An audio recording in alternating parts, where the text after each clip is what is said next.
ఆ రోజు నన్ను కొట్టిన రోజు అరెస్ట్ చేసింది అరౌండ్ 4:30కి అలాగే నన్ను అరెస్ట్ చేశారు. ఇది టైం లేదు దీని మీద, బట్ మెయిలే ఇచ్చుంటారు, అవన్నీ ఎంక్వైరీలో దొరుకుతాయి. ప్రజలకు తెలియాలి ఇది ఎంత కుట్ర చేశాడు జగన్మోహన్ రెడ్డి, ఆంజనేయులు, సునీల్ కుమార్, ప్రభావతి, విజయపాల్, వీళ్ళు కుట్ర చేశారు అంటానికి నిదర్శనం 14వ తారీఖు. ఇది నా అరెస్ట్ 4:30కి అయిందనుకోండి, 4:30 ముందు ఇచ్చుంటే ఇది ముందే వీళ్ళందరూ నన్ను అరెస్ట్ చేయడానికి చేసుకున్న కుట్ర అనేది దీని ద్వారా స్పష్టంగా అర్థమవుతుంది. So 120B applies.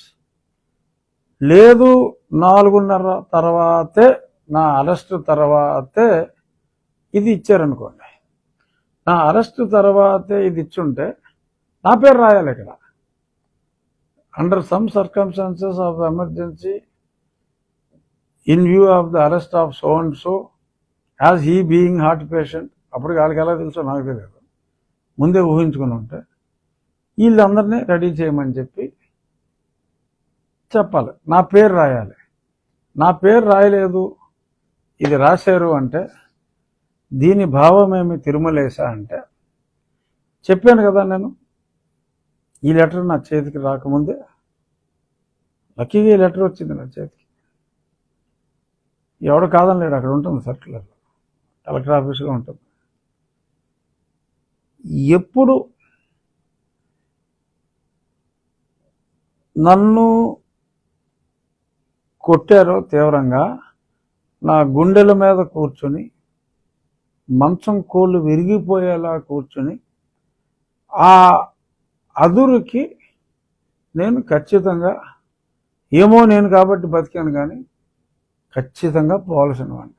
4 నెలల, ఇప్పుడు ఒక బాలింతలాగా 6 నెలల బాలింత, 4 నెలల బాలింత అంటారు కదా డెలివరీ అయ్యాక, అదే గుండె సర్జరీ అయిన తర్వాత మరి గుండెల మీద కూర్చుంటూ ఉంటే పుండు కూడా పూర్తిగా మానలా. ఆ పరిస్థితుల్లో మరి గుండెల మీద మంచం కోళ్ళు ఇరిగిపోయేలా కూర్చుంటే, నేను చనిపోతే వీళ్ళు ముందే కార్డియాలజిస్ట్ని రెడీగా పెట్టుకున్నారు కదా అక్కడ ఉండాలని, నన్ను ఏదో హడావుడిగా అక్కడ తీసుకెళ్ళి ఆందోళనకు లోనై గుండెపోటుకు లోనైన రఘురామకృష్ణరాజుని హుట్టిన తరలిస్తూ ఉంటానో, లేకపోతే తరలించిన తర్వాత డాక్టర్ శ్రీకాంత్ ఎంత ప్రయత్నించినా కూడా పాపం స్పందించక ఆయన విగత జీవుడయ్యాడు. అండ్ నెక్స్ట్ డే ఖచ్చితంగా జగన్మోహన్ రెడ్డి వచ్చి నాకు దండేసేవాడు, ముత్యాల ముగ్గు సినిమాలో గోపాలరావు గారు. సరే బతికాం, బాగున్నాం, బాగానే ఉంది.